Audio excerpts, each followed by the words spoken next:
Nah, kita masuk Al-Kahfi ayat 13-16 ya. Kami ceritakan kisah mereka kepadamu Muhammad dengan sebenarnya. Jadi Allah menceritakan kisah mereka ini kepada Muhammad dengan sebenarnya. Kalau tadi itu cuma beda-beda versi, ini yang sebenarnya. Di antara semua itu ini yang benar gitu loh guys. Itu maksudnya. Informasi yang benar kenapa? Karena langsung dari Allah, langsung dari Tuhan. Bukan manusia yang tentu punya keterbatasan dalam indera, semua indera gitu guys. Allah langsung menyaksikan kan. Sesungguhnya mereka itulah pemuda-pemuda yang beriman kepada Tuhan mereka. Jadi sesungguhnya mereka adalah orang-orang beriman guys. Bukan orang-orang Kristen yang diklaim oleh Tambaragi tadi. Dan kami tambahkan pada mereka petunjuk. Dan kami telah meneguhkan hati mereka di waktu mereka berdiri. Lalu mereka berkata, Tuhan kami adalah Tuhan langit dan bumi. Kami sekali tidak menyeru Tuhan selain Dia. Sesungguhnya kami, kalau demikian, telah mengucapkan perkataan yang amat jauh dari kebenaran. Kaum kami ini telah menjadikan Dia sebagai Tuhan-Tuhan untuk disembah. Nah, mengapa mereka tidak mengemukakan alasan yang terang tentang kepercayaan mereka? Jadi orang ini guys menuhankan Tuhan yang lain. Nah itu bisa jadi Yesus tadi gitu atau yang lainnya. Siapakah yang lebih zolim daripada orang-orang yang mengadakan kebohongan terhadap Allah gitu kan? Itu Allah itu 3 atau 3 dalam 1 gitu kan?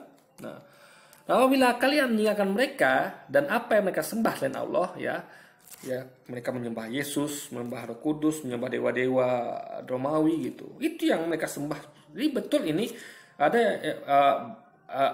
orang-orang yang menyembah selain Allah gitu. Ya kan? Itu tadi. Mereka menyembah Yesus, Roh Kudus dan lain sebagainya, guys. Maka carilah tempat berlindung dalam gua itu, niscaya Tuhan kalian akan melimpahkan sebagian rahmat-Nya kepada kalian dan menyediakan sesuatu yang berguna bagi kalian dalam urusan kalian. Dari sinilah dimulailah penjabaran kisah tentang mereka secara rinci. Jadi Allah menyampaikan secara rinci kisahnya. Allah menyebutkan bahwa mereka adalah segolongan kaum muda. Jadi ini Allah kasih penjelasan guys, gitu. Dan ini penting kenapa? Penjelasan yang penting ya, bukan nama-nama. Karena poinnya kita tahu mereka orang beriman ternyata. Jadi orang-orang yang menuduhkan ini orang-orang Kristen enggak, ini orang beriman loh. Ini Allah sampaikan langsung. Nama enggak penting ya. Yang penting mereka adalah orang-orang beriman. Mereka adalah segolongan kaum muda yang menerima perkara yang hak dan mendapat penunjukan yang lurus dari guru-guru mereka yang saat itu telah durhaka dan tenggelam ke dalam agama kebatilan menjadi sesat. Karena itulah kebanyakan orang yang menyambut baik selain Allah dan Rasulnya adalah dari kalangan kaum muda. Walaupun orang-orang tuanya, sebagian besar dari mereka itu tetap berpegang pada agamanya dan tidak ada yang masuk Islam dari kalangan mereka kecuali sedikit. Demikian Allah SWT menceritakan tentang para penghuni gua bahwa mereka semua terdiri dari kalangan kaum muda. Mujahid mengatakan, telah sampai berita kepadaku bahwa sebagian dari kalangan mereka ada yang memakai anting-anting. Lalu Allah memberikan kepada mereka jalan tunjuk dan menggerakkan mereka untuk bertakwa kepadanya sehingga mereka beriman kepada Tuhannya, yakni mengakui keesaan Allah dan bersaksi pada tiada Tuhan selain Allah. Dan kami tambahkan kepada mereka petunjuk. Al-Kahfi ayat 13 dengan berlandaskan kepada dalil ayat ini dan ayat-ayat lainnya yang semakna. Sebagian para imam seperti Imam Bukhari dan lain-lainnya dari kalangan mereka berpendapat bahwa iman itu berbeda-beda tingkatannya. Dan iman itu dapat bertambah serta dapat berkurang. Karena itulah disebutkan dalam ayat ini. Dan kami tambahkan pada mereka petunjuk. Supaya mereka beriman tentunya. Sama seperti yang disebutkan dalam ayat lain. Melalui firman-Nya. Dan orang-orang yang mendapat petunjuk. Allah menambah petunjuk kepada mereka. Dan memberikan kepada mereka balasan ketakwaannya. Surat Muhammad ayat 17. Adapun orang-orang yang beriman, maka surat ini menambah imannya, sedangkan mereka masa gembira atau ayat 124. Supaya keimanan mereka bertambah di samping keimanan mereka yang telah ada. Al-Fat ayat keempat. Dan masih banyak ayat lain yang semakna. Jadi Allah itu memberi ilmu, petunjuk, supaya imannya bertambah guys. Dimana tentu bisa berkurang juga. Gitu. Menurut suatu kisah, mereka memeluk agama menurut suatu kisah, mereka memeluk agama Al-Masih Isa putra Maryam. Nah, ini berarti benar dari kisah kayak tadi itu ya. Memang hubungannya ke situ gitu. Ya. Mereka memeluk agama Al-Masih Isa putra Maryam. Apa itu? Agama Islam. Ingat Nabi Isa itu menunjukkan agama Islam ya, mengajarkan Islam seperti yang diajarkan oleh semua nabi, masuk sampai Nabi Adam. Hanya Allah lah yang mengetahui kebenarannya. Akan tetapi Makna lahiriah ayat menunjukkan bahwa mereka berada di masa sebelum adanya agama Nasrani. Berarti ini malah menunjukkan bahwa mereka tuh ada sebelum Yesus diutus gitu. Ya kan? Ingat ya, agama Nasrani maksudnya tuh bukan agama Nasrani, maksudnya tuh umat Nasrani. Jadi gini, apa Nasrani bukan agama ya. Nasrani adalah nama umat. Jadi umat Nasrani dengan umat Muslim. Umat agamanya apa? Islam. Umat Nasrani dan umat Muslim itu agamanya Islam. Ya, malah mereka disebut sebagai umat Nasrani, juga kita disebut sebagai umat Muslim. Gitu guys. Jadi jadi mereka merupakan umat Nasrani. Sebelum adanya umat Nasrani, sebenarnya mereka memeluk agama Nabi Isa, maksudnya itu ya, yaitu umat Nasrani.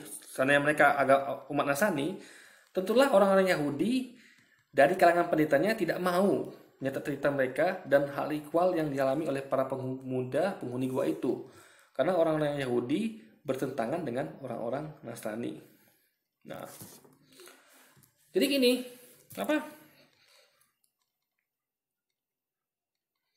Jadi gini, tentu ada juga catatannya dari orang-orang Yahudi, ya. Ternyata ada catatan dari orang Yahudi. Jadi kisah rakyat ini juga catatan orang Yahudi. Nah, jadi pendapat dari tafsir ini ya, dari siapa nih tafsir, saya agak lupa nih guys, dari siapa tafsir ini,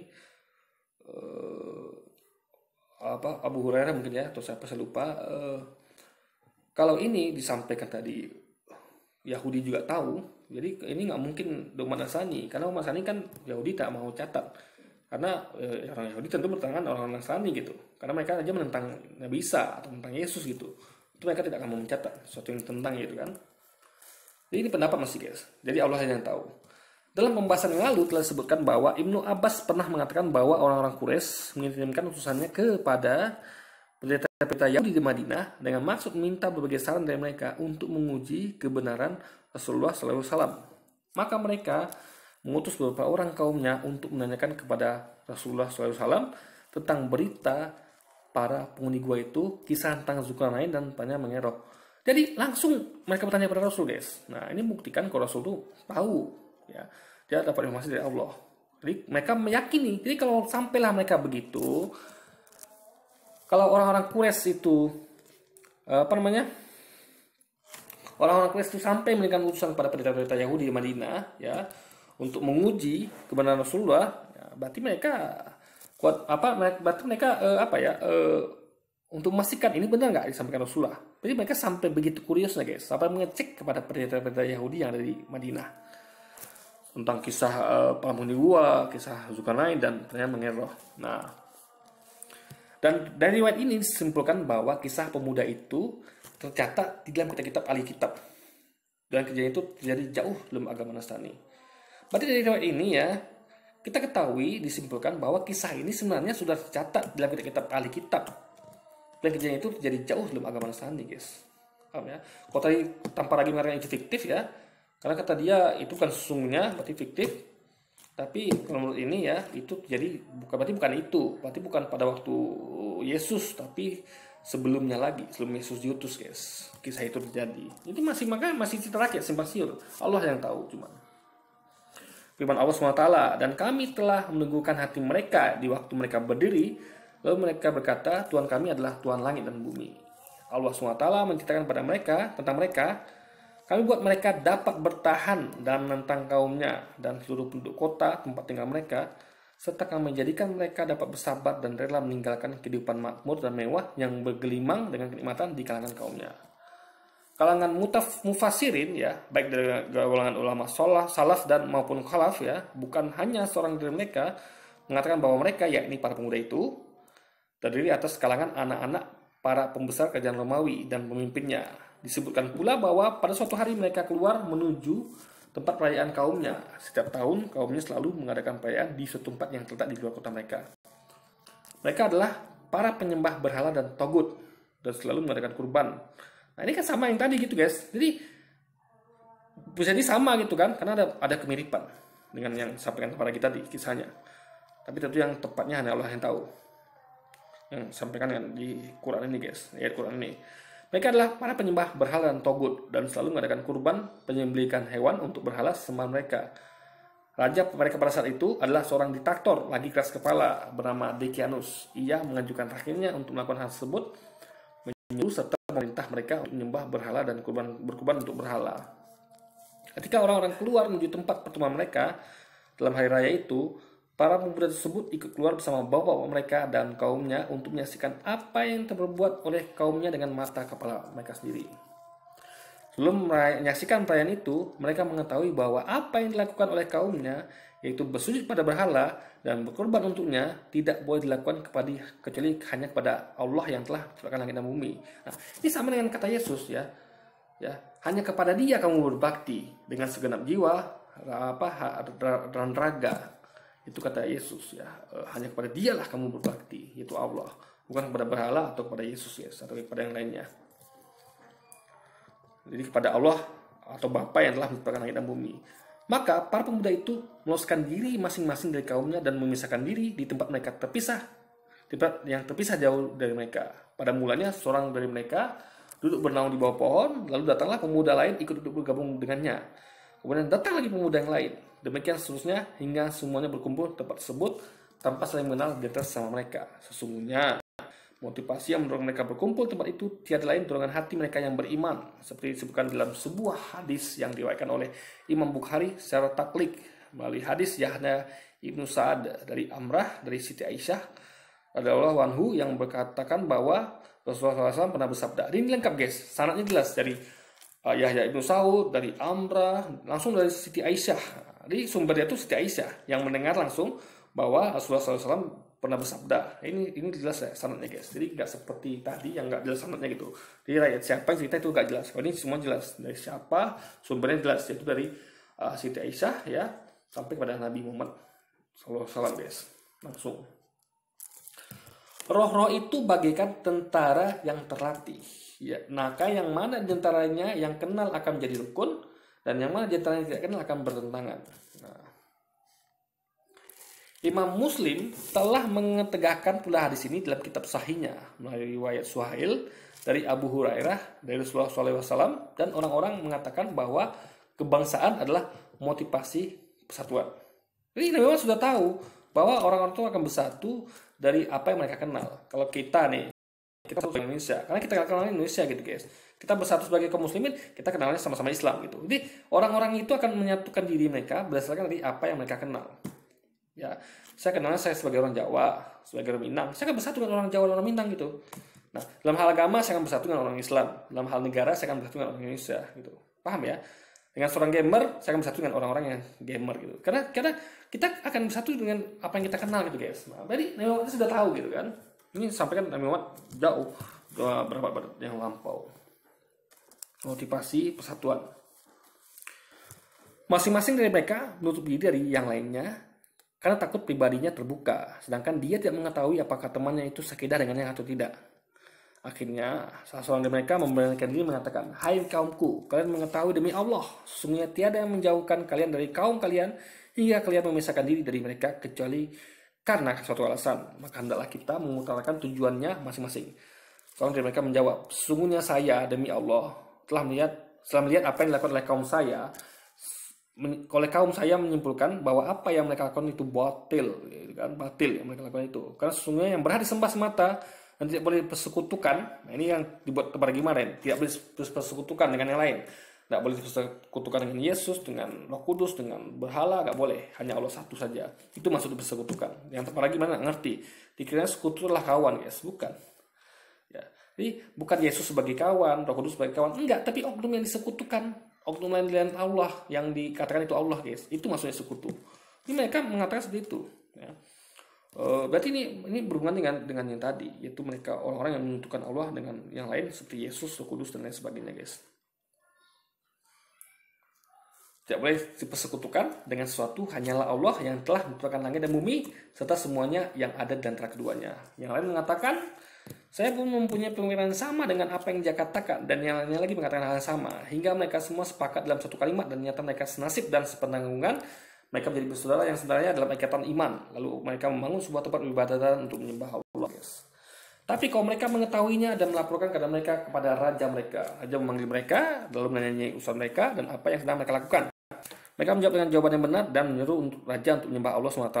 Karena itulah dalam ayat ini disebutkan melalui firman-Nya. Dan kami telah meleguhkan hati mereka di waktu mereka berdiri, lalu mereka berkata, Tuhan kami adalah Tuhan langit dan bumi. Kami sekali tidak menyeru Tuhan selain Dia. Kata lan menunjukkan makna negatif untuk selamanya, yakni kami sama sekali tidak akan melakukan penyembahan kepada selainnya untuk selama-lamanya. Karena sesungguhnya jika kami berbuat demikian, tentulah apa yang kami lakukan itu adalah hal yang batil. Maka pada ayat ini disebutkan firman-Nya. Oleh firman-Nya, sesungguhnya kalau demikian telah mengucapkan perkataan yang amat jauh dari kebenaran, yaitu batil, dusta, dan bohong. Kaum kami ini telah menjadikan Dia sebagai Tuhan-Tuhan untuk disembah. Mengapa mereka tidak mengumumkan alasan yang terang mereka? Jadi Dia ini ya, bisa Yesus, bisa Roh Kudus, bisa dewa-dewa Romawi gitu guys. Dengan kata lain, tidaklah mereka mengemukakan alasan yang jelas dan benar untuk membuktikan kebenaran pendapat mereka demikian itu, ya kan? Nah, jadi mereka tidak mampu berargumentasi, guys. Siapakah yang lebih zalim daripada orang yang mengadakan kebohongan terhadap Allah itu? Kebohongan adalah sesuatu yang tidak pernah diucapkan. Kayak Yesus tidak pernah mengucapkan akulah Allah Tuhan yang sembelahku. Sudah mereka ucapkan itulah kebohongan. Karena Yesus tidak pernah mengatakan seperti itu kan. Kita katakan itu apa yang pernah dikatakan oleh Yesus. Apa yang tulis di Alkitab, di Al-Quran, dan apa yang Yesus bilang, apa yang Muhammad bilang, itu yang kita sampaikan. Yang disampaikan usah kita bilang, guys. Itu namanya mengadakan kebohongan berarti. Sebenarnya mereka lah orang-orang yang aniaya lagi dusta dalam ucapan yang demikian itu. Karena mengatakan apa yang tidak pernah Yesus katakan, gitu kan. Contohnya, Alkisah, tak kalah raja mereka diseru dan diajak oleh mereka untuk beriman kepada Allah. Ia menolak dan bahkan mengancam serta menakut-nakuti mereka dengan melakukan perintah agar pakaian berisi kaum mereka dilecuti dari diri mereka. Kemudian raja memberi mereka masa tangguh untuk memikirkan perihal mereka. Barangkali saja mereka mau kembali kepada agama kaumnya. Kesempatan ini merupakan belas kasihan dari Allah kepada mereka, yang kemudian mereka jadikan saat untuk melarikan diri dari raja mereka dengan membawa agama mereka agar selamat dari fitnah. Memang sikap demikianlah yang diperintahkan oleh syariat.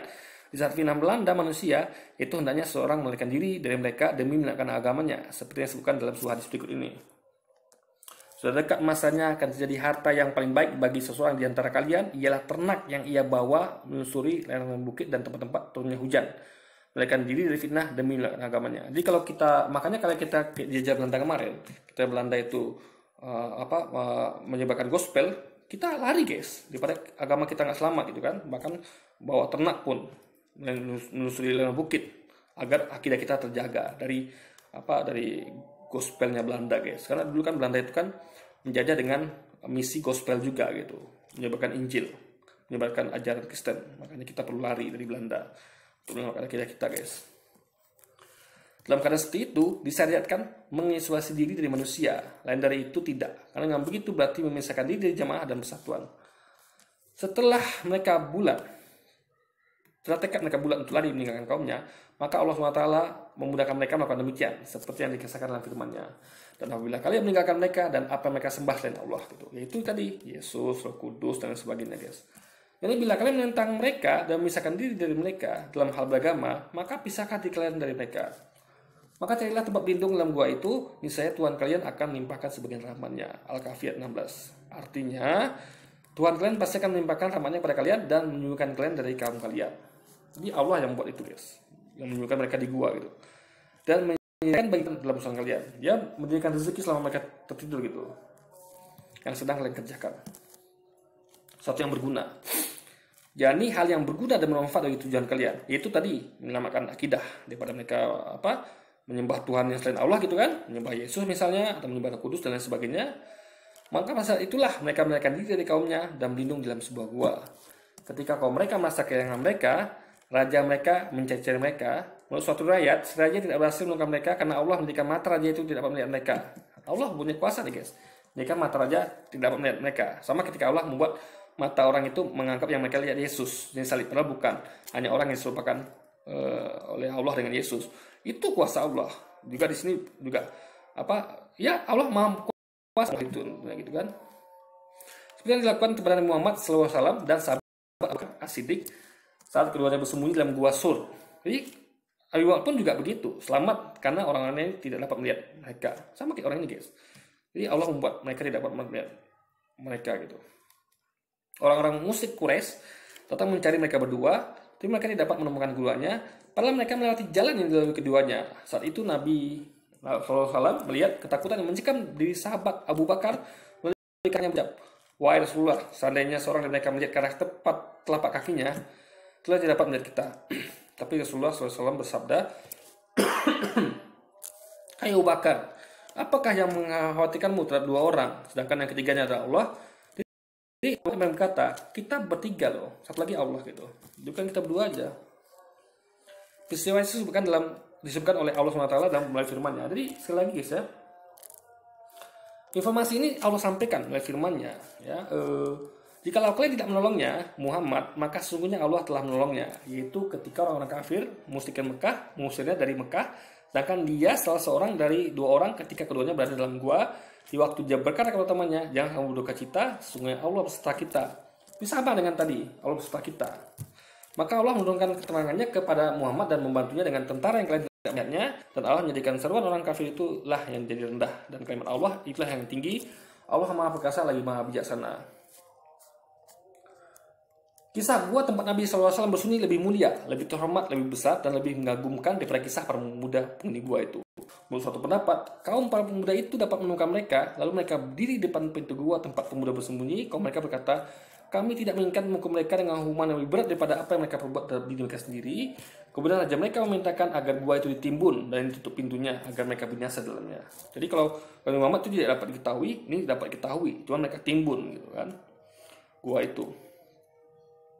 Maka kaum para pemuda itu laksanakan perintah rajanya. Akan tetapi pendapat ini perlu dipertimbangkan benarnya. Tapi sekali lagi ini pendapat yang lain lagi yang harus dipertimbangkan juga guys. Karena ini kan masih siur gitu kan. Allah yang tahu. Karena tidak sampaikan di Quran tentunya. Ini hanya pendapat saja. Hanya Allah lah yang mengetahui kebenarannya. Karena sesungguhnya Allah telah menceritakan bahwa matahari dapat mereka melalui pintu gua di setiap pagi dan petang. Itu disebutkan dalam berikut. Ini sekali lagi guys ya. Yang benar itu adalah tidak begitu logikanya, karena Allah sampaikan mereka dapat melihat matahari. Jadi matahari dapat menyinari mereka melalui pintu gua di setiap pagi dan petang. Tapi kalau mereka begini condong sini, matahari ke sini gitu. Jadi itu bukti kalau matahari masuk ke gua itu kan. Berarti mereka tidak timbul. Ya kan? Nah, kita untuk berpikir secara logika gitu. Ini kayaknya nggak benar nih gitu. Ini kayaknya tepat nih gitu kan. Nah, oke. Jadi nanti ini memori saya penuh nih guys, atau nanti kita akan buat lagi semuanya apa tidak. Penting ini kita sekian dulu ya. Kita akan coba kalau ada waktu kita akan sampaikan lagi atau kita bahas video lain guys.